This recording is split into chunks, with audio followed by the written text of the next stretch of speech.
सुखिनः सर्वे सन्तु निरामया सर्वे भद्राणि पश्यन्तु मा कश्चित् दुःखभाग् भवेत्। कर्पूरगौरं करुणावतारं संसारसारं भुजगेन्द्रहारं सदा वसन्तं हृदयारविन्दे भवं भवानी सहितं नमामि। या देवी सर्वभूतेषु करुणारूपेण संस्थिता नमस्तस्यै नमस्तस्यै नमस्तस्यै नमो नमः।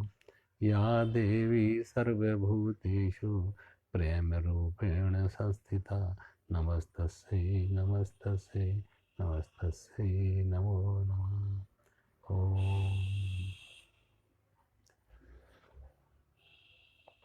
कल मैं बात कर रहा था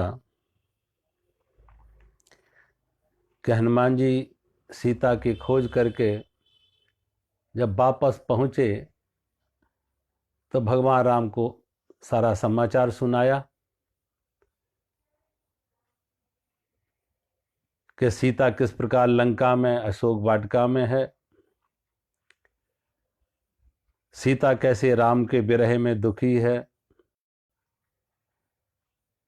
तो सारी बात हनुमान जी ने भगवान को वर्णन की। तो भगवान राम ने सुग्रीव को बुला के और सागर तक जाने के लिए सेना को चलने की व्यवस्था की। सुग्रीव ने समुची बानर भालू सेना लेके समुद्र के किनारे आ जाते, सागर के किनारे आ जाते हैं। और जब सागर के किनारे आ जाते हैं समूची सेना के लेके, ऐसे लगता है जैसे उतनी बड़ी सेना के चलने से कहीं पृथ्वी भी डगमगा रही हो, शेषनाग का फण विचलित हो रहा हो। इस तरीके से गोस्वामी जी लिख रहे कि भारी भरकम सेना, उनका उद्घोष। जब ये खबर लंका में पहुंची तो लंका में मंदोदरी ने रावण को बहुत समझाया, कहा अभी भी समय है कि आप जानकी को वापस लौटा दें और अपने अपराध के लिए भगवान राम से क्षमा याचना करें। वो त्रिलोकी नाथ हैं, वो निर्गुण ब्रह्म सगुण रूप में प्रकट हुए, वो विष्णु के अवतार हैं। तो अभी भी तुम अपने अपराध के लिए क्षमा मांगो, अन्यथा आपका ही नहीं समूचे लंका निवासियों का, समूचे रावण कुल का नाश होने वाला है। और मंदोदरी ने यहां तक कहा कि हमारी शास्त्र परंपरा यह है, संत परंपरा यह है कि संत कहें ऐसे नीत दसानन चौथे पन जाहि नृप कानन, कि हमारी परंपरा है, ऋषियों की परंपरा है, ऋषियों की शिक्षा है कि चौथी अवस्था में हर किसी को वन की तरफ मुंह करना चाहिए, यानी संसार से विमुक्त होके भगवान की भक्ति में लगना चाहिए। संसार के भोगों से विमुक्त होके परमात्मा के स्मरण में, परमात्मा की भक्ति में, सेवा के कामों में लगना चाहिए।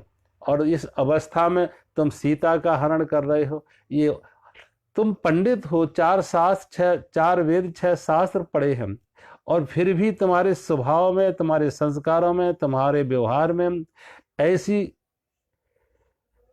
ना समझी, ऐसा अज्ञान, ये आप जैसे विद्वान को शोभा नहीं देता है। बहुत तरह से मंदोदरी ने समझाया, लेकिन मंदोदरी की बात को रावण ने हंस के टाल दिया कि स्त्रियों के तो स्वभाव में ही भीरुता होती है, कायरता होती है, इसलिए कोई बड़ी बात नहीं है तुम्हारा ऐसा कहना। और रावण ने फिर अपने मंत्रियों को बुलाया और मंत्रियों को बुला के पूछा, आप लोगों का क्या सलाह है, क्या करना चाहिए।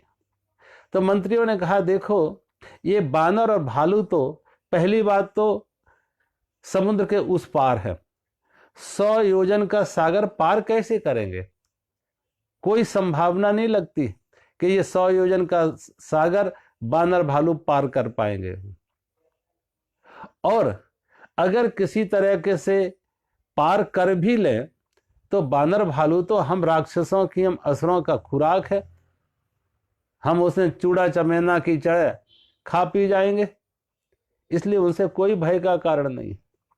वो तो हमारी खाद्य समस्या का और समाधान करेंगे, वो हमारे लिए भोजन खोज चल के आ रहा है खाने वाले के पास, इसलिए कोई भय का कारण नहीं।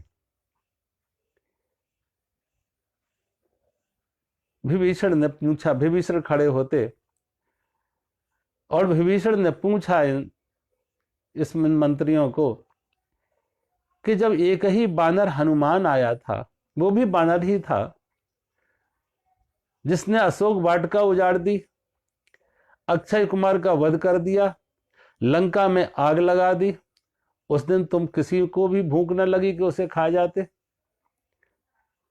रामचरितमानस में लिखा कि गुरु, मंत्री और वैद्य भय या लोभ व सही सलाह ना दे। मंत्री सही सलाह ना दे राजा को, भय या लोभ बस। गुरु सही सलाह ना दे अपने अनुयायियों को, शिष्यों को, भय या लोभ बस। और वैद्य, डॉक्टर सही सलाह ना दे रोगी को, भय या लोभ बस। तो ऐसे गुरु से धर्म का लोप हो जाएगा, ऐसे मंत्री से राजा का राज्य चला जाएगा, और ऐसे वैद्य से रोगी की मौत हो जाएगी। किसी को डायबिटीज है और वो कहता मुझे तो गुलाब जामुन खाना है, और डॉक्टर कह दे हाँ खाओ कोई बात नहीं, तो परिणाम क्या होगा? उसका रोग बढ़ेगा, डॉक्टर की कमाई होगी और मौत भी हो सकती है। तो भय या लोभ बस, सही सलाह ना दे। या तो उसे भय है कि उस व्यक्ति से कोई प्रताड़ना ना हो, दंड ना मिले, या उससे कुछ पाने का लालच है, लोभ है, इसलिए वो सही सलाह नहीं दे रहा। एक बार कहते ऐसे ही अकबर के दरबार में बीरबल थे, 9 रत्नों में से एक रत्न बीरबल थे। तो अकबर ने बीरबल से पूछा, बीरबल मुझे तो बैंगन की सब्जी बहुत अच्छी लगती है, आपका क्या कहना है? जब बीरबल को कहा बीरबल मुझे बैंगन की सब्जी बहुत अच्छी लगती है, तो बीरबल ने कहा महाराज इसीलिए तो सारी सब्जियों में बैंगन को सब्जियों का बादशाह कहा है, और कुदरत ने भी उसके ऊपर मुकुट बना के रखा है। सारी सब्जियों का बादशाह है, शहंशाह है, इसलिए उसके सिर पर मुकुट है। जब इस बात का समर्थन कर दिया बीरबल ने, अकबर कुछ थोड़ा ज्यादा खा गया, और वो भी रात्रि के समय बैंगन नहीं लेना चाहिए। रात्रि को उसके पेट में दर्द हुआ। सुबह आके बीरबल को कहा बीरबल ये बैंगन की सब्जी तो बिल्कुल खराब है, इसके खाने से मैं रात को ठीक से सो नहीं सका, बड़ी बेचैनी हुई, पेट दर्द हुआ। बीरबल ने कहा महाराज इसलिए तो उसका नाम बेगुन है, उसमें कोई गुण है ही नहीं, उसे तो खाना ही नहीं चाहिए। अकबर हंसने लगा। अकबर ने कहा बीरबल कल तुम कह रहे थे बैंगन की सब्जी सबसे अच्छी है, इसलिए उसके सिर पर ताज रखा हुआ है, मुकुट रखा हुआ है, और आज कह रहे हैं उसमें कोई गुण नहीं है, इसलिए उसका नाम बेगुन है, उसमें गुण नहीं है, कोई बिना गुणों की है। बीरबल ने कहा महाराज मैं बैंगन का गुलाम नहीं हूं, मैं तो आपका गुलाम हूं, आपसे मुझे पैसा मिलता है, तनख्वाह मिलता है, हम तो आपकी हाँ में हाँ मिलाएंगे। कल आपने कहा बैंगन की सब्जी अच्छी होती है, तो मैंने कहा उसके सिर पे ताज है। आज आप कह रहे हैं उससे दर्द हुआ, बैंगन की सब्जी अच्छी नहीं है, तो मैं कह रहा हूं उसमें बेगुन है, उसमें कोई गुण ही नहीं। ऐसे मंत्री से राजा का राज जाएगा। आजकल चारों तरफ देखो, आज ऐसे लोग बहुत हैं, खास तौर से राजनीति में तो ज्यादा ही हैं, कि जो चापलूसी करने वाले, बटरिंग कहते हैं, वो बटरिंग करने वाले, चापलूसी करने वाले। किसी एक राजनेता को एक पत्रकार ने पूछा, उस राजनेता से पूछा तुम्हारी सफलता का राज क्या है? तुम इतनी ऊंची ऊंची कुर्सियों तक पहुंच गए, इतनी ज्यादा धन संपत्ति का संग्रह कर लिया, इतना ज्यादा दौलत इकट्ठी कर ली, इस सफलता का राज क्या है? तो वो राजनेता कहता मैं अपने साथ 2 चीजें लेके चलता हूं, क्या दो चीजें लेके चलता हूं? एक बटर लेके चलता हूं, एक चूना लेके चलता हूं। जहां जरूरत हुई बटर लगाने की तो बटरिंग कर दी, और जहां जरूरत हुई चूना लगाने की वहां चूना लगा दिया। चूना लगा लगा के तो इतनी दौलत इकट्ठी की, और वो चूना लगाने का मौका कैसे मिलेगा? पहले बटरिंग करो उनकी। चारों तरफ ये देखे इस तरीके का माहौल कि लोग बड़ी कुर्सियों के लिए, बड़े दौलत के लिए किस तरीके से अपने आसपास ऐसे चापलूसों को इकट्ठा करते, और वो उनकी झूठी हाँ में हाँ मिलाते हैं। परिणाम क्या होता? उस व्यक्ति का ह्रास होता है, वो अपने स्थान से च्युत हो जाता, गिर जाता। विभीषण ने कहा, विभीषण हाथ जोड़ के आगे आए और रावण को कहा, महाराज मैं आपका छोटा भाई हूं, मेरे अपराध को क्षमा करना, मेरी धृष्टता, लेकिन मेरा मन कह रहा है कि मैं आपको सही बात कहूं। मंदोदरी ने जो बात कही है, राजमाता मंदोदरी ने जो बात कही है, वो आप राजरानी मंदोदरी ने जो बात की वो आपके हित में। मैं भी यही आपका कहना हूं कि मैं आपके चरण पकड़ के कहता हूं कि आप उनके साथ वैर मत कीजिए। वो साक्षात नारायण हैं, वो भगवान के अवतार हैं, आप उनसे वैर मत कीजिए, अन्यथा सारे कुटुंब का नाश हो जाएगा उनके हाथों। और सीता का को लेके अपने अपराध के लिए क्षमा मांगो भगवान के पास। विभीषण ने जाके रावण के पैर पकड़ लिए और कहा, भैया इस कुल के नाश को तुम रोक सकते हो। जब विभीषण ने जाके पैर पकड़ लिए रावण के, तो रावण ने विभीषण को ही लात मारी, और विभीषण को जब लात मारी विभीषण गिर जाते।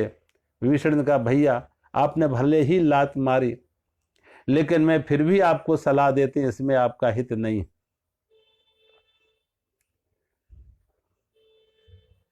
रामचरितमानस में लिखा, उमा संत की यही बड़ाई, उमा संत की यही बड़ाई, मंद करे तो करे भलाई।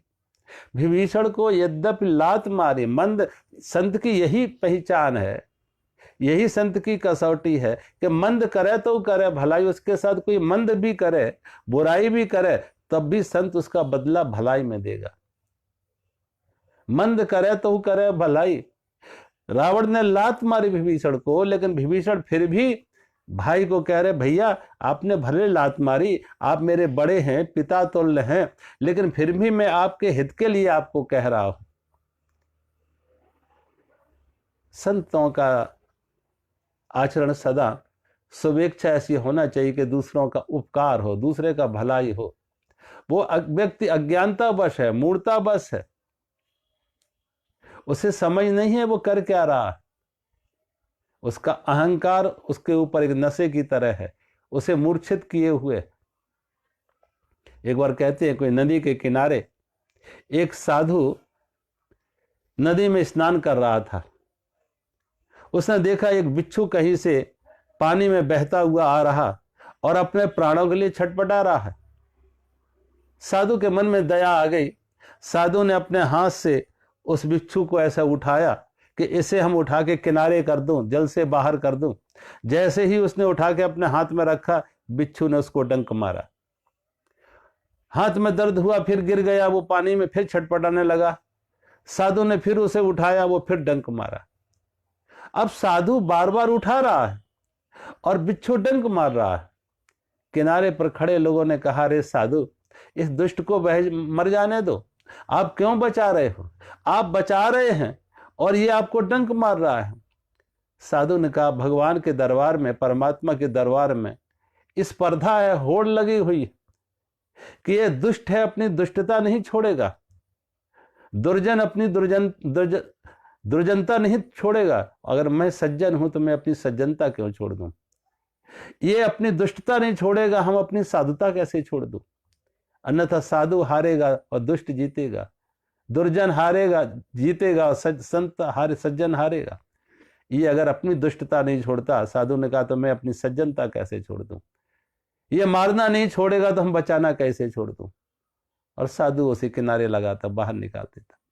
कहने का अर्थ, जिसका जो स्वभाव है, संत अपने स्वभाव नहीं, अगर संत ये नहीं कि कोई फसल के अनुसार, समय के अनुसार अपने रंग बदलने गिरगिट जैसे, उनके स्वभाव जो है, अगर चीनी मीठी है तो मीठी है, उसमें ये नहीं कि आज मीठी और कल खारी हो जाएगी, ऐसा नहीं होता। उनके स्वभाव जो है, उनके संस्कार, उनके अंदर जो करुणा है, प्रेम है, सरलता है, सहजता है, विनम्रता है, उनके स्वाभाविक गुण हैं।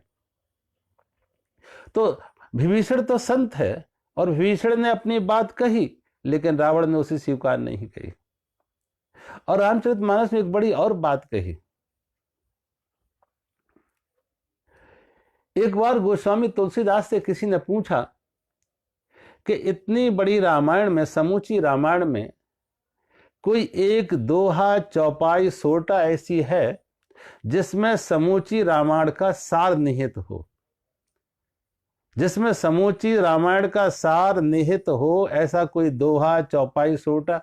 तो कहते हैं गोस्वामी तुलसीदास ने एक चौपाई बताई। और वो चौपाई क्या थी?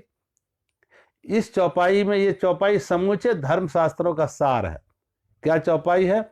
जहां सुमति तहां संपत्ति नाना, जहां सुमति तहां संपत्ति नाना, और जहां कुमति तहां विपत निदाना। गोस्वामी जी लिख रहे हैं कि जहां सुमति है वहां नाना प्रकार की संपत्ति आ जाएगी, सुख आ जाएगी, समृद्धि आएगी, खुशहाली आएगी। और जहां कुमति है वहां नाना प्रकार के दुख आएंगे, क्लेश आएंगे, अशांति होगी। जहां कुमति है, सारा का सारा खेल सुमति और कुमति का है। अब तुलनात्मक दृष्टि में मैं देखें, अयोध्या और लंका के बीच में, लंका में सुमति है, अयोध्या में सुमति है, और लंका में कुमति है। तो अयोध्या में सुमति थी, इसलिए उजड़ी हुई अयोध्या एक बार फिर बस जाती। पिता पुत्र के बीच में सुमति, भाई भाई के बीच में सुमति, राजा प्रजा के बीच में सुमति, मित्र मित्र के बीच में सुमति, वहां सुमति थी तो उजड़ी हुई अयोध्या फिर एक बार बस जाती। और लंका में कुमति थी, राजा प्रजा के बीच में कुमति, भाई भाई के बीच में कुमति, पिता पुत्र के बीच में कुमति। परिणाम क्या हुआ कि सोने की लंका राख का ढेर बन गई, जल के राख हो गई। और जिस रावण का इतना बड़ा कुटुंब था, गुरवाणी में आता 100 लाख पुत्र 100 लाख नाती, बा रावण घर दिया न बाती। सारे कुटुंब का नाश हो गया, कोई घर में जोत जलाने वाला ना रहा, इतना बड़ा कुटुंब, 100 लाख पुत्र 100 लाख नाती। सोचो कारण क्या था? कुमति का मार्ग।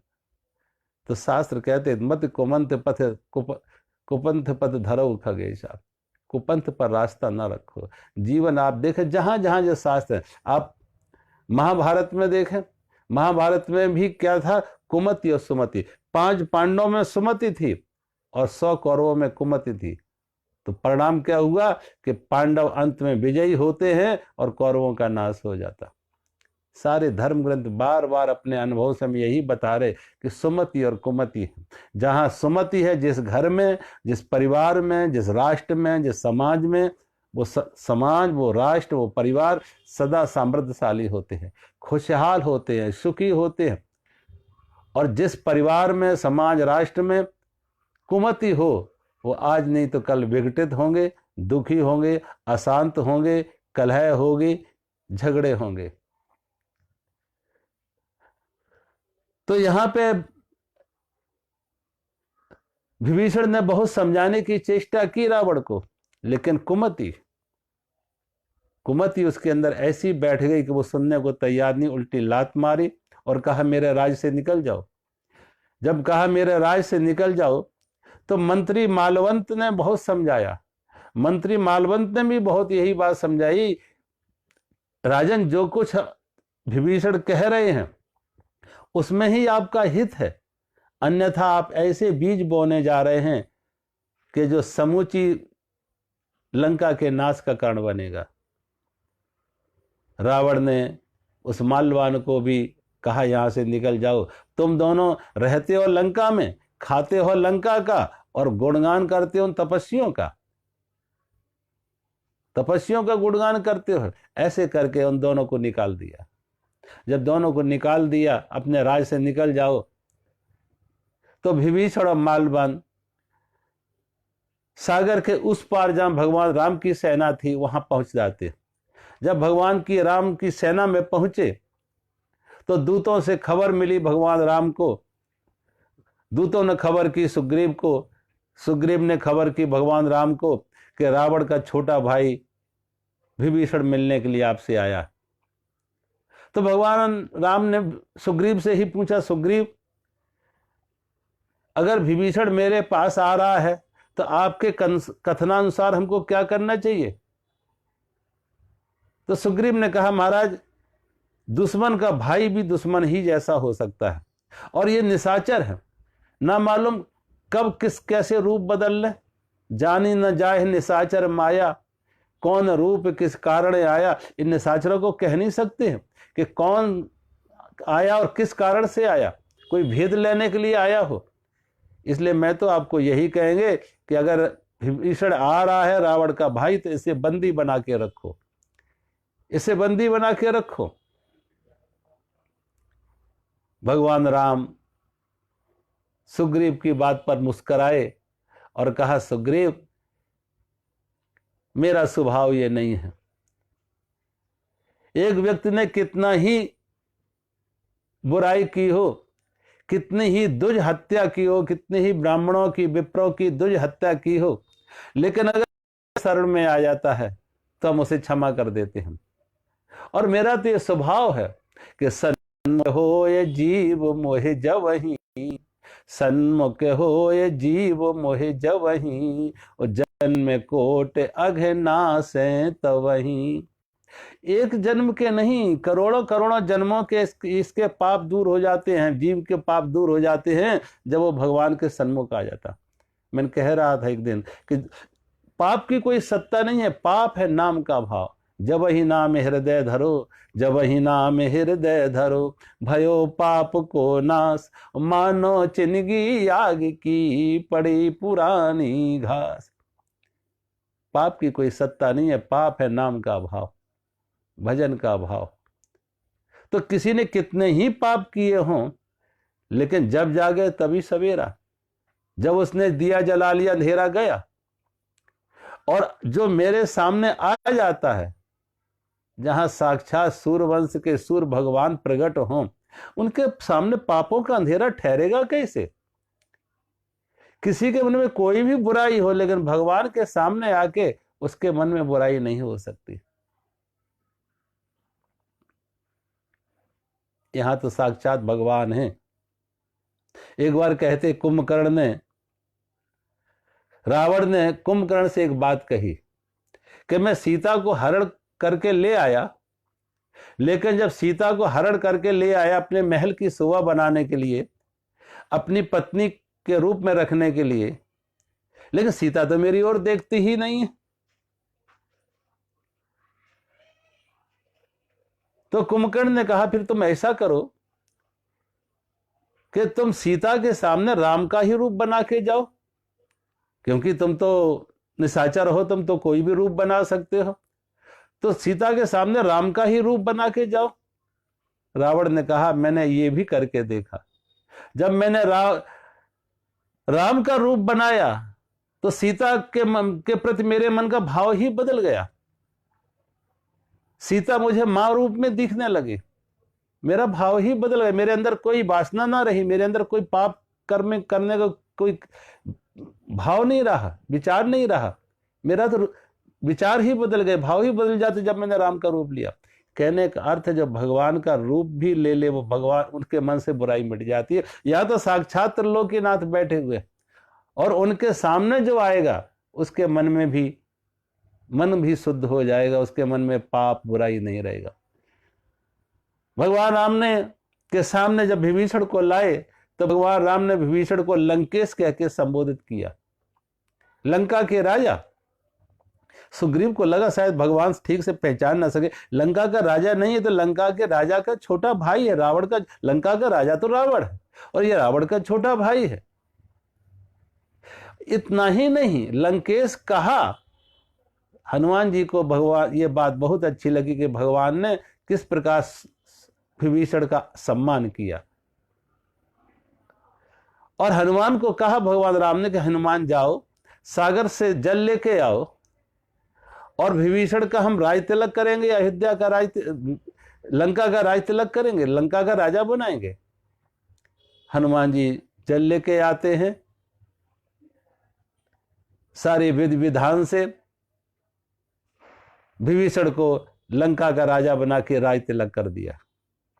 जब विभीषण को लंका का राजा बना के राज तिलक कर दिया तो सुग्रीव को ये बात अच्छी नहीं लगी।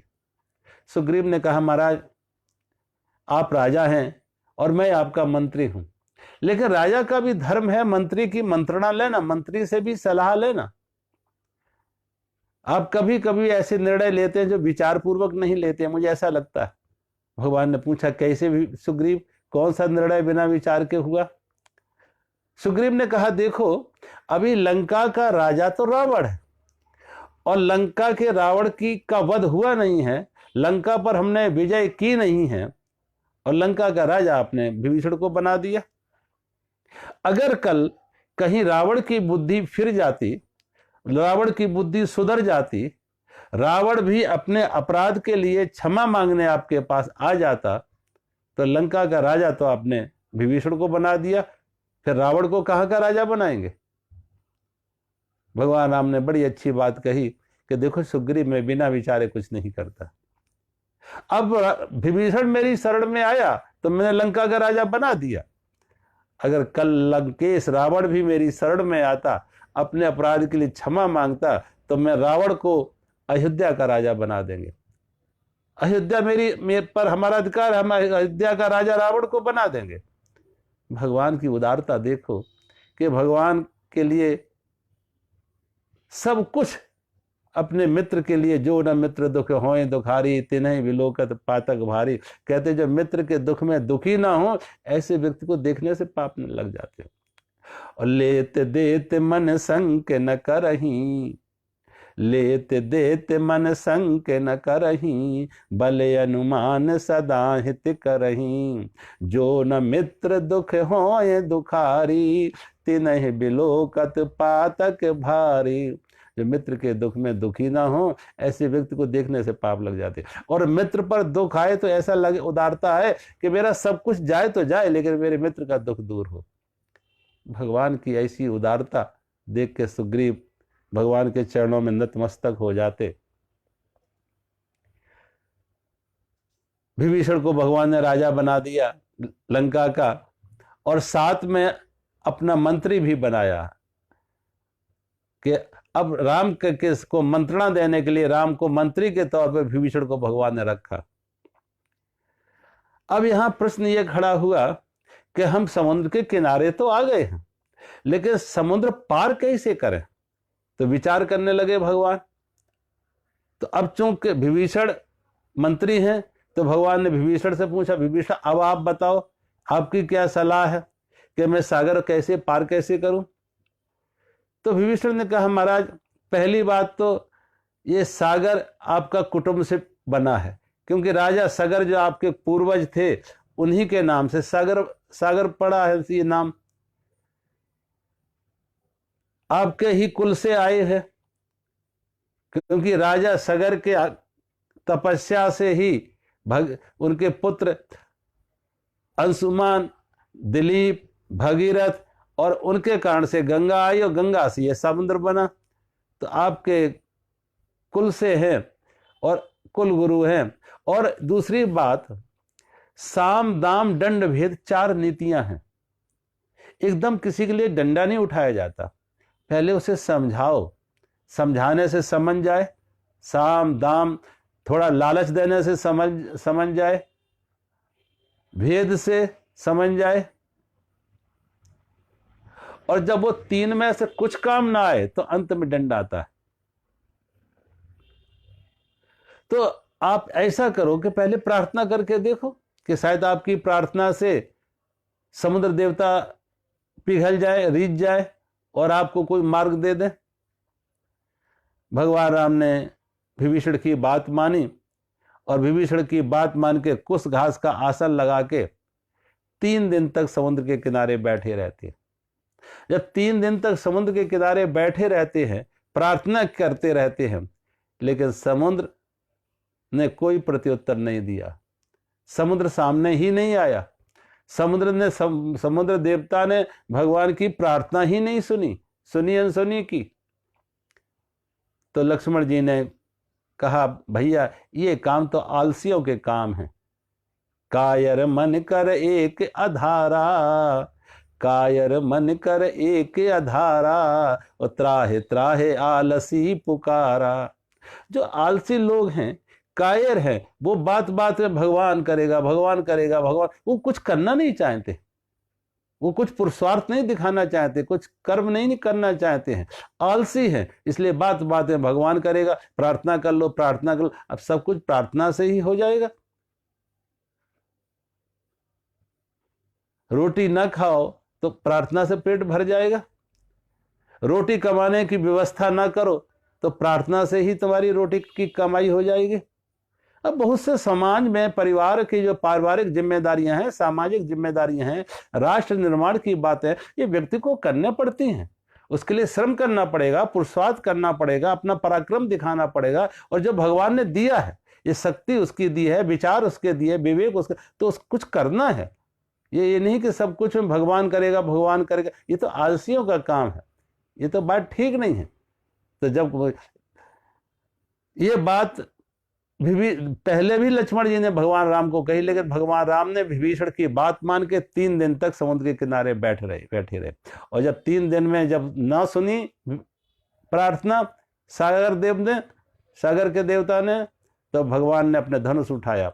विनय न मानत जड़धि जल, विनय न मानत जड़धि जल, गए 3 दिन बीत, और बोले राम सकोप तब, भय बिन होए न प्रीत।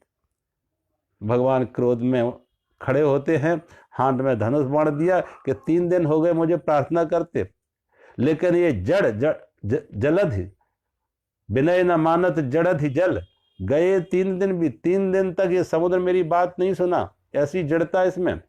अब बोले राम सकोप तब, भय बिन होए न प्रीत। बिना भय के प्रीत नहीं होती है, बिना भय के कोई व्यवस्था नहीं चलती है। भगवान ने जैसे ही अपने धनुष पर बाण उठाया, और जब धनुष पर बाण उठाया कि पूरे समुद्र को सुखा देंगे, तो वरुण देवता, समुद्र देवता हाथ में थाल लिए भगवान के सामने प्रकट हो जाते कि प्रभु आप सुखाओ मत, इसमें हमारी भी मर्यादा नष्ट होगी। और फिर विचार तो करो, अगर आप सुखा देंगे तो इस समुद्र में कितने जलचर प्राणी हैं, जल में रहने वाले प्राणी हैं जो बिना जल के रह नहीं सकते हैं। अगर आप सुखा दोगे तो सोचो कितनों की मौत हो जाएगी, कितना बड़ा संहार हो जाएगा, कितनी बड़ी जीव हत्या हो जाएगी। तो कृपया करके आप सुखाओ नहीं। और एक बात और कही, यहाँ लोग बहुत बार इस चौपाई को दोहराते हैं। यहाँ ये बात सागर ने कही कि मैं मदबुद्धि हूं, मैं जड़ हूं, मैं मूर्ख हूं। यद्यप मैं मूर्ख हूं, जड़ बुद्धि हूं, फिर भी मैं आपसे प्रार्थना करता हूं कि आपको मैं कुछ और रास्ते बता रहे। और यहां इसने क्या बात कही है, ढोल गमार शूद्र पशु नारी, ढोल गमार शूद्र पशु नारी, ये सब ताड़न के अधिकारी। अब ये जो एक चौपाई है बड़ी विवादास्पद, हर कोई कहते हैं, देखो तो गोस्वामी तुलसीदास जी ने ऐसे लिखा कि ढोल गमार शूद्र पशु नारी, ये बिना ताड़ना के, बिना पीटे ठीक नहीं चलते। अब पहली बात तो ये समझने की बात कही किसने, ये भगवान राम ने नहीं कही, ये बात सागर ने कही है। और जो सागर कह रहा है कि मैं जड़ हूं, मैं मूर्ख हूं, जड़ बुद्धि है, मूर्ख हूं, अज्ञानी हूं। अब वो जो अज्ञानी है, जड़ है, मूर्ख है, अगर वो बात कुछ कह रहा है तो वो प्रमाण नहीं होती है, वो सबको स्वीकार मान्य नहीं होती है। भाई गुरु शिष्य के बीच में संवाद होता है, ज्ञानी और अज्ञानी के बीच में संवाद होता है। अब ज्ञानी जो कोई बात कहे वो प्रमाणिक है, अज्ञानी तो अज्ञान की ही बात कहेगा, ज्ञान की बात तो नहीं करेगा। मूढ़ तो मूढ़ता की ही बात कहेगा, ज्ञान की बात तो नहीं कहेगा। तो ये जो मूढ़ता की बात कही है, ये अज्ञान की जो बात कही है, वो राम ने नहीं कही है, ये कही है सागर ने, सागर देवता ने, जो खुद कह रहा है अपने को, उसने खुद घोषणा कर रहा है कि मैं जड़ बुद्धि हूं, मैं अज्ञानी हूं। तो जब अज्ञानी और जड़ बुद्धि ऐसी बातें करेगा तो इसमें समर्थन नहीं है कोई भगवान राम का कि नहीं तुम जड़ बुद्धि हो, तुम शूद्र हो, पशु, इनको, ऐसा कुछ नहीं। दूसरी बात, जो हमारे यहां शूद्र की परंपरा है, वो शूद्र की परंपरा कुछ ऐसी नहीं थी कि जन्म से कोई शूद्र होता था। एक ही परिवार में 4 भाई हैं और 4 भाइयों में बड़ा भाई ज्यादा पढ़ा लिखा नहीं, मेहनत मजदूरी की उसने और अपने 3 भाइयों को पढ़ाने लिखाने में अपना योगदान दिया, श्रम किया, मेहनत की, मजदूरी की, लेकिन अपने 3 भाइयों को उसने पढ़ा लिखा के आगे बढ़ाया। उसमें से एक भाई पढ़ के शिक्षा का काम करने लगा, अध्यापक बन गए, शिक्षक बन गए, शिक्षा का काम करने लगा पढ़ लिख के। दूसरा भाई आर्मी में चला गया, देश रक्षा की काम करने लगा। तीसरा भाई व्यापार करने लगा। लेकिन ये तीनों, जो शिक्षा का काम करता है ब्राह्मण का, जो सेना में रक्षा का काम करता है क्षत्रिय का, जो व्यापार करता वैश्य का काम करता, जब तीनों भाई घर आते हैं तो जो घर में भाई, बड़ा भाई जो सेवा का काम करता, शूद्र का काम करता, उसके तीनों आके पैर छूते कि इसकी मेहनत से, इसके श्रम से, इसकी मदद से हम वहां तक पहुंचे। अगर ये बड़ा भाई ने श्रम ना किया होता, मेहनत मजदूरी ना की होती, तो उस बेचारे को पढ़ने का मौका नहीं मिला, साधन नहीं मिली, सुविधा नहीं मिली। लेकिन इसने मेहनत मजदूरी करके अपने 3 भाइयों को आगे बढ़ाया, तो तीनों उसके आके घर में पैर छूते हैं कि बड़े भाई की मेहनत से वहां पहुंचे और एक साथ बैठ के भोजन करते। तो वहां कहीं इस तरीके के काम का विभाजन था, लेकिन सम्मान का विभाजन नहीं था। ये नहीं कि ये इसको छुओ मत। अरे बाबा, एक ही परिवार में 4 भाई हैं और 4 जातियां हो गई। इसलिए भगवान कृष्ण ने गीता में कहा, गुण कर्म विभाग ऐसा, गुण और कर्म से विभाजन होता है, जन्म से नहीं। ये तो ना समझो ने, स्वार्थी लोगों ने, स्वार्थ बस कि हमारा अयोग्य बेटा भी योग्यता का सम्मान पाता रहे, अयोग्य भी योग्यता का सम्मान पाता रहे, तो जन्म से बना दिया कि ब्राह्मण का बेटा ब्राह्मण। अरे बात, मैं जब एक बार पढ़ता था बंबई में 3 साल अपने गुरु के पास, तो हमारे साथ एक त्रिवेदी जी भी पढ़ते थे, लेकिन वो कभी उपनिषद की क्लास में, वेदांत की क्लास में, व्याकरण की क्लास में आते ही नहीं थे। गुरु जी ने एक दिन उनको बुलाया कि भाई त्रिवेदी जी, आप आते क्यों नहीं? तो त्रिवेदी जी कहने लगे, गुरु जी मैं तो बिना पढ़े त्रिवेदी हूं, बिना ही पढ़े त्रिवेदी हूं, और 4 वेद भी पढ़ लेंगे तब भी त्रिवेदी रहेंगे। आज दुर्भाग्य है, ये बहुत हास्यास्पद बात है कि बिना पढ़े यहां त्रिवेदी होते हैं, बिना पढ़े चतुर्वेदी होते हैं, जिनको ये भी मालूम नहीं 4 वेद क्या है, 4 वेदों के नाम तक मालूम नहीं है, लेकिन वो कह रहे चतुर्वेदी, वो लिख रहे हैं द्विवेदी, त्रिवेदी। ये बहुत ही हास्यास्पद बात है। ये तो ऐसे है जैसे डॉक्टर का बेटे को तुम डॉक्टर कहने लगे। अब कहने लगे बात अलग है, लेकिन तुम उससे इलाज कराने तो नहीं जाओगे, किसी हॉस्पिटल का इंचार्ज तो नहीं बनाओगे। तो हमारे शास्त्रों में और किसी के लिए कोई प्रवेश निषेध नहीं था। मंदिर में, शास्त्र ज्ञान में, वेद पढ़ने में कोई किसी के लिए रोक टोक नहीं थी कि ये नहीं पढ़ेगा, वो नहीं पढ़ेगा, सबके लिए सम्मान था। और जो जिनके जीवन में ब्रह्म की जागृति होती थी, ब्रह्म का अनुभव होता था, ब्रह्म का साक्षात्कार होता था, वो तो अपने सबके साथ एक बड़ा प्रेम का, सौहार्द का, करुणा का व्यवहार करते थे।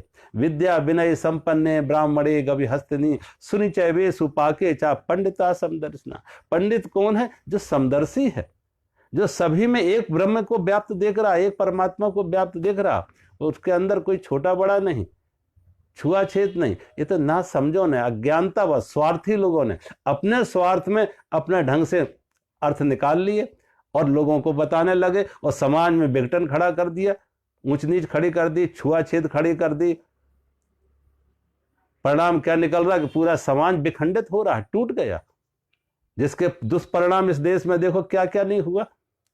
देश लंबे समय तक गुलामी का दंश झेला, लंबे समय तक गुलाम रहे, ना समझो कि स्वार्थियों के कारण से। तो हमारे शास्त्रों में स्त्रियों को देखो, स्त्रियों का कितना सम्मान है। हमारे शास्त्रों के अनुसार जब असुरों का प्रकोप बहुत बढ़ा, असुरों का आतंक बहुत बढ़ा, तो ब्रह्मा विष्णु महेश भी जो उन असुरों का संहार ना कर सके, असुरों का दमन ना कर सके, उन्हें पराजित ना कर सके, ब्रह्मा विष्णु और शिव भी, तब कौन प्रकट होती है? देवी दुर्गा प्रकट होती हैं। और देवी दुर्गा ने असुरों का संहार किया। तो रक्षा का काम किसने लिया? देवी दुर्गा ने। एक समाज को व्यवस्थित रखने के लिए,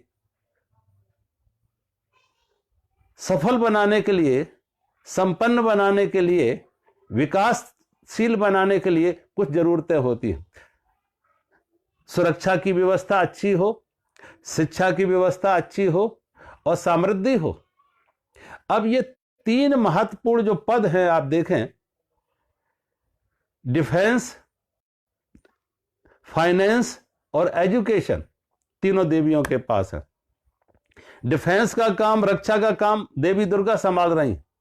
फाइनेंस, अर्थव्यवस्था लक्ष्मी के हाथ में है, और ज्ञान की देवी सरस्वती। तो जो काम देवताओं से नहीं हुआ, देवियों ने करके दिखाया।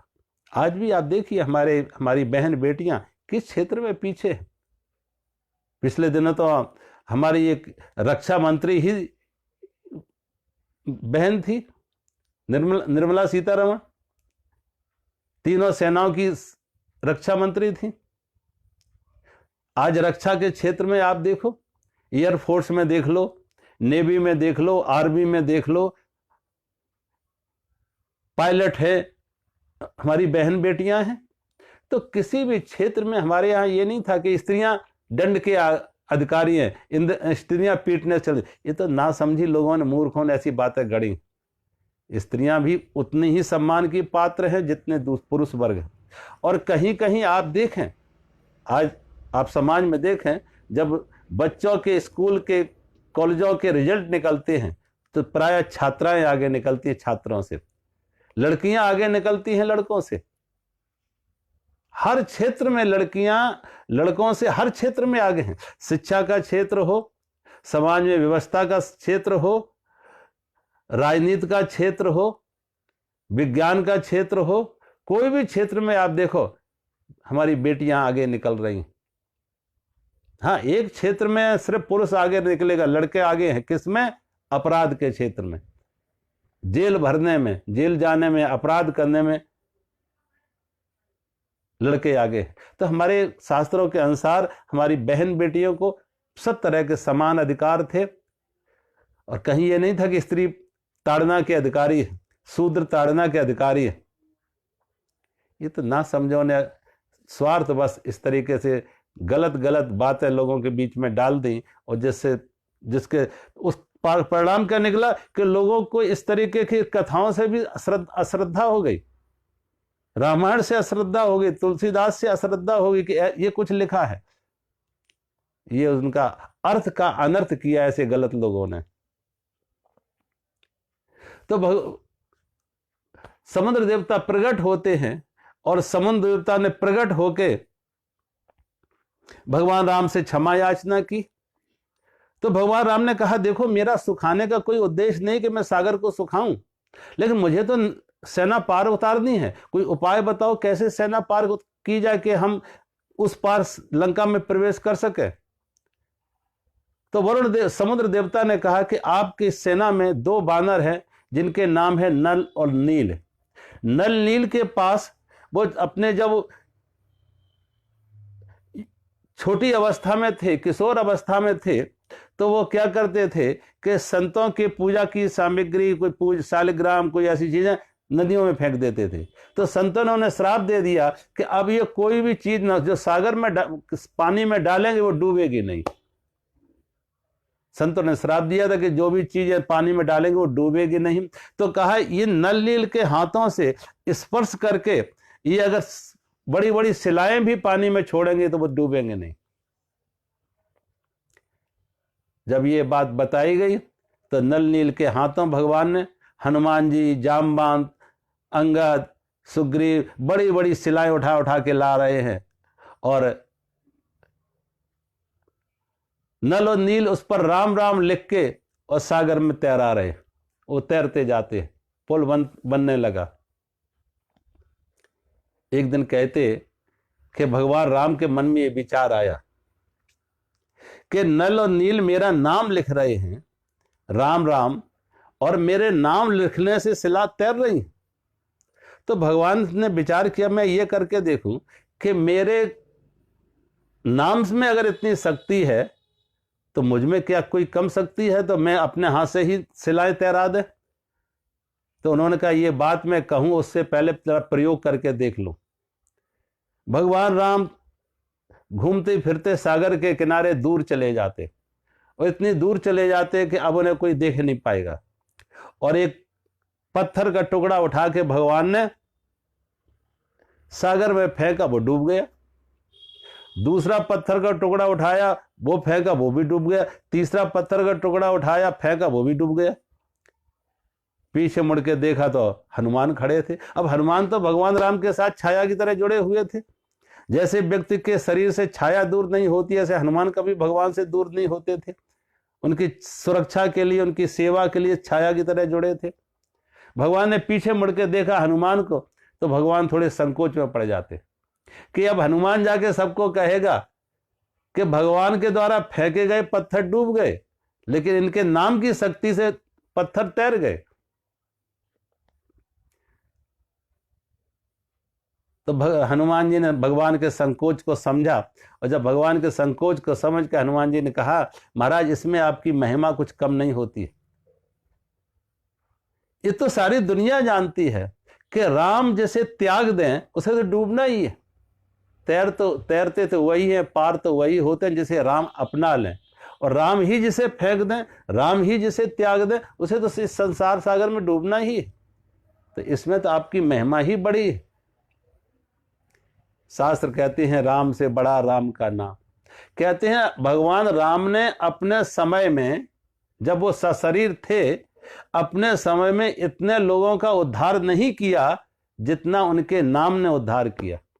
अब भगवान त्रेता में थे, गिनती पर अंगुलियों पे गिनने वाले नाम थे कि उन्होंने भाई अहिल्या का उद्धार किया, केवट का, सबरी का, थोड़े से उदाहरण ऐसे मिलेंगे। लेकिन तब से लेके आज तक कितने लोग राम का नाम लेके भवसागर को पार हो गए।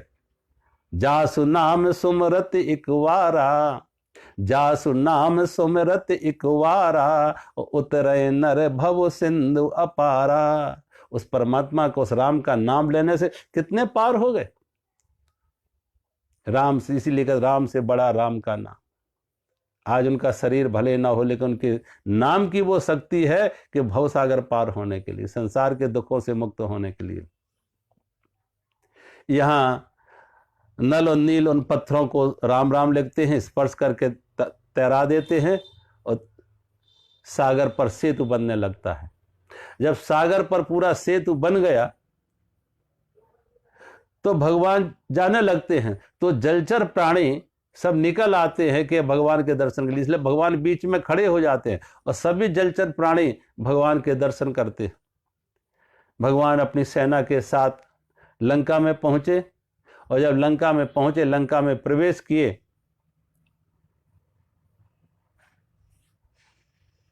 लंका में जाके एक बार फिर भगवान ने समझाने की चेष्टा की, लेकिन नहीं। तो कहते पहले ही दिन युद्ध होता, जिस युद्ध में लक्ष्मण और मेघनाथ का युद्ध होता। लक्ष्मण और मेघनाथ का युद्ध हुआ तो एक बात तो मेघनाथ पूरी तरह से पराजित हो जाता, मूर्छित हो जाता, रथ टूट जाता। जब उसने देखा हम लक्ष्मण के हाथ तो लगता मारे ही जाएंगे, तो उसने लक्ष्मण के ऊपर ब्रह्म शक्ति का, ब्रह्मास्त्र का प्रहार किया, और जब ब्रह्मास्त्र का प्रहार किया तो लक्ष्मण मूर्छित होकर गिर जाते। और जब लक्ष्मण मूर्छित होकर गिर जाते तो वो लक्ष्मण को उठाने की चेष्टा करता कि लक्ष्मण के शरीर को उठा के मैं लंका में ले जाऊं, लेकिन वो लक्ष्मण के शरीर को उठा ना सके। सोचो लक्ष्मण हैं कौन? लक्ष्मण तो शेषनाग के अवतार हैं। अब शेषनाग के जो अवतार हैं, जो पृथ्वी को धारण किए हैं, तो कोई व्यक्ति पृथ्वी को कैसे उठा पाएगा? पृथ्वी पे खड़े होकर पृथ्वी पे कैसे उठा पाएगा? जो शेषनाग पे खड़े होकर शेषनाग को कैसे उठा पाएगा? कोई व्यक्ति अपने ही शरीर को क्या उठा सकता है? तो एक पैर तो उठा लो, लेकिन दूसरा पैर, दोनों पैर उठा सकते हैं क्या कोई? तो बहुत चेष्टा उसने की, लेकिन उठा ना सका। अंत में हनुमान जी उठा के ले आते हैं रामादल में। राम की गोद में हनुमान जी ने रखा। लक्ष्मण जी तो मूर्छित हैं, लेकिन भगवान राम विलाप करते हैं। विभीषण ने से पूछा, विभीषण कुछ उपाय बताओ कि लक्ष्मण की मूर्छा कैसे टूटे।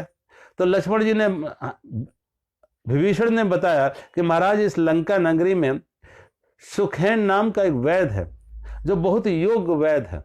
जब भी कभी इस तरीके की परिस्थिति आती है तो वही इलाज करता है सभी लंका वासियों का। तो अगर आप सुखैन को ले आए, लेकिन सुखैन आएगा इसमें संदेह है, और रावण का बड़ा कड़ा पहरा है, वहां जाएगा कौन सुखैन को लेने के लिए? लेकिन जो काम कोई ना कर सके, उस काम के लिए सदा हनुमान को याद कर किया जाता था। हनुमान जी आगे आते थे। हनुमान जी आगे आए, और हनुमान जी जब लंका नगरी में पहुंचे, खोजते खोजते सुखैन के वैद्य के मकान में पर पहुंचे, तो सुखैन वैद्य तो सोया हुआ था। अब विचार करने लगे, मैं इसको अकेले लेके जाऊं तो अकेला डॉक्टर तो कुछ नहीं करेगा, डॉक्टर के इलाज के लिए औषधि चाहिए।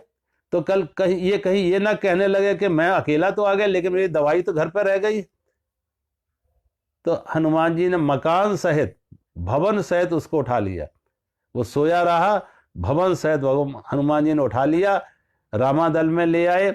जब उसकी आंख खुली तो देखा रामादल में है।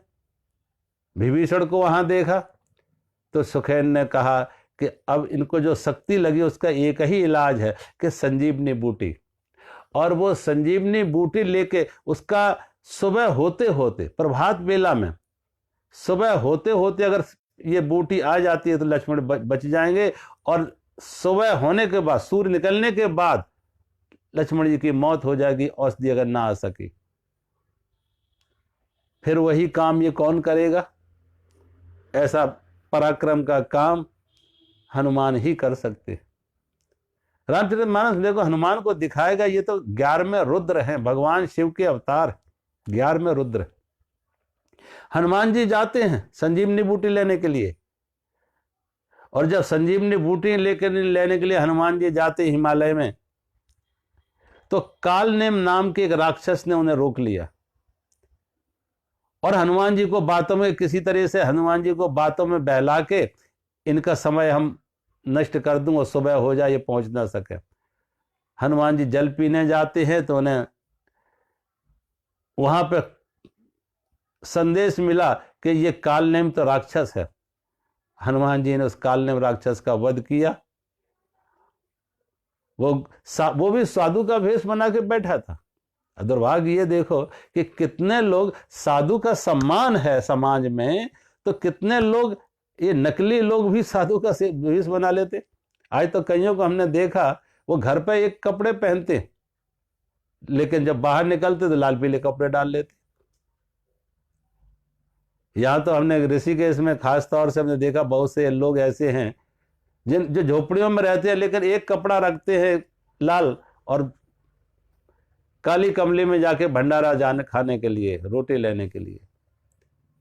तो वेश का दुरुपयोग तमाम लोगों को देखो, गृहस्थी जीवन में है, लेकिन वो गृहस्थी जीवन में होते हुए भी लाल कपड़े पहन लेते। अब लाल कपड़ा पहनने का ये तो अपमान कर रहे हो, संत वेश का अपमान कर रहे हो। जैसे कोई पुलिस की यूनिफॉर्म डाकू पहन ले।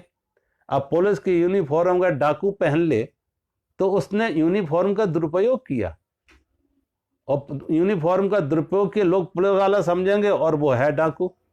ऐसे ही संत के वेश का दुरुपयोग नहीं होना चाहिए। कि संत के लाल कपड़े भी ले, कोई भी पहन ले, लाल कपड़े, गेरे कपड़े कोई भी पहन ले, और बस तो कथा करने के लिए उस पर लाल कपड़े पहन लिए, वहां से हटे तो फिर, और घर गृहस्थी वाले हो, परिवार हो, घर है, जिम्मेदारी है, तो संत के वेश का दुरुपयोग नहीं होना चाहिए। संत के उस वेश का जो श्रद्धा है, कालनेम ने भी यही किया कि संत का वेश बना लिया और माला जपने लगा, गुरु बन गया। लेकिन संयोग से आकाशवाणी होती, हनुमान जी को बता, हनुमान ये तुम्हें धोखा देने के लिए राक्षस है। तो हनुमान जी ने कहा कि तुम हमें मंत्र दो, उससे पहले मैं तुम्हें गुरुदक्षिणा दे दूं। उसने कहा गुरुदक्षिणा दे दूं, तो हनुमान जी ने उसको पूंछ में लपेट के ऐसे पटक दिया, उसकी मौत हो गई। कहा तू मुझे ठग रहा था, साधु का झूठा वेश बना के साधुओं को भी बदनाम कर रहा। हनुमान जी यहाँ से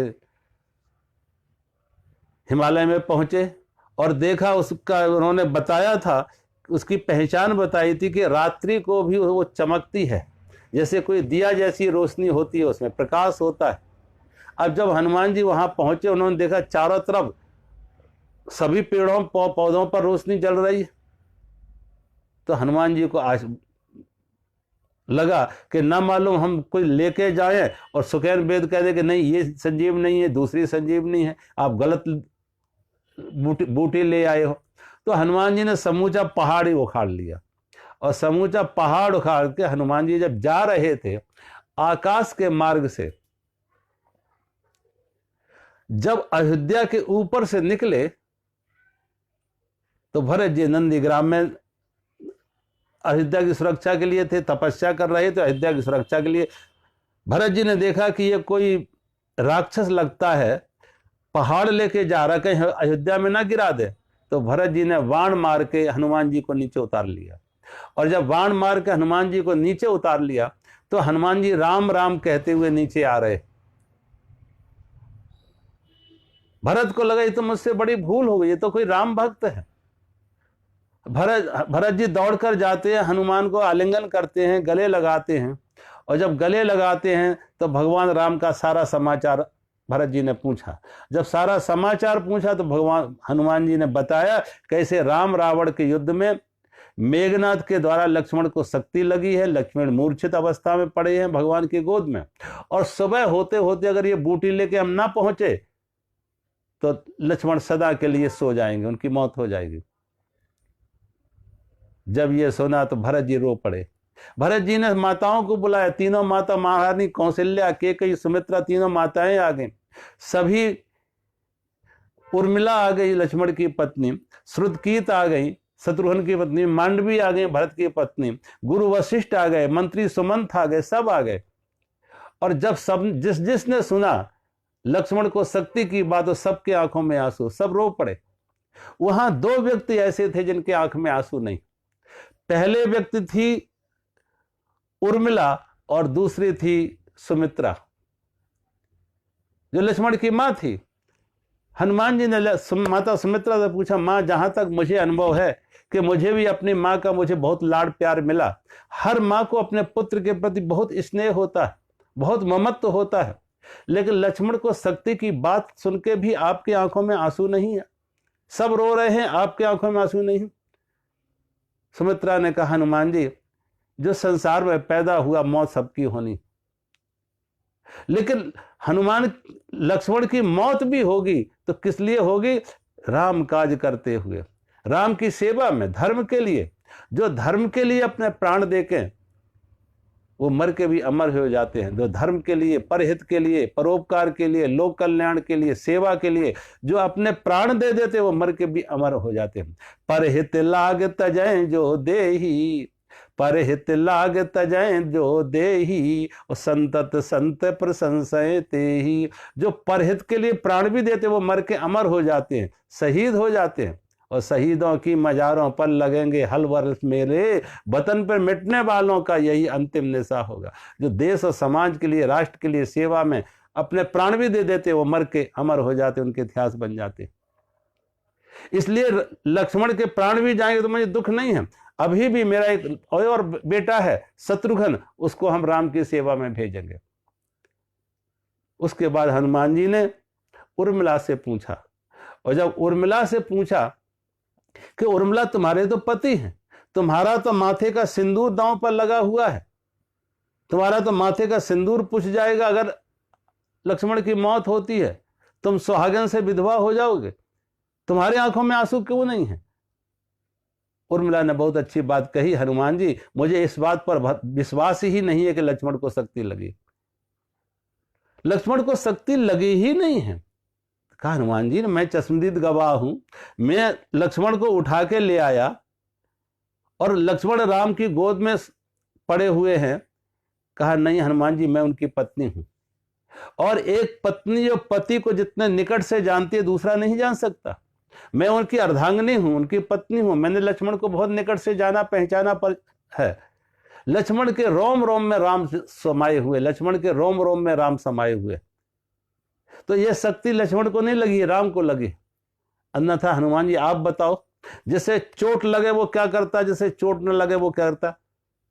हनुमान जी का जैसे चोट लगता है वो रोता है, और जिसको चोट ना लगे वो सोता है। हनुमान जी आप निर्णय करके बताओ कि अब कौन रो रहा है कौन सो रहा है? का रामादल में राम रो रहे और लक्ष्मण सो रहे। लक्ष्मण ने 14 वर्ष निद्रा का त्याग किया था, अनिद्रा व्रत लिया था, इस बहाने भगवान राम लक्ष्मण को सुला रहे। शक्ति राम को नहीं, लक्ष्मण को नहीं, राम को लगी। इसलिए लक्ष्मण तो सो रहे हैं और राम रो रहे। जब ऐसी देखी अनूठी श्रद्धा, ऐसा विश्वास उर्मिला में हनुमान जी ने, तो हनुमान जी का मस्तक उर्मिला और सुमित्रा के चरणों में झुक जाता। और फिर हनुमान जी संजीवनी बूटी लेके जब पहुंचे रामादल में, संजीवनी बूटी दी गई लक्ष्मण को सुखेन वेद के द्वारा। लक्ष्मण जागृत हो जाते हैं, मूर्छा मुक्त हो जाते हैं। और आगे क्या प्रसंग हुआ हम कल करेंगे। आज यहीं विराम करते हैं। हरि ओम।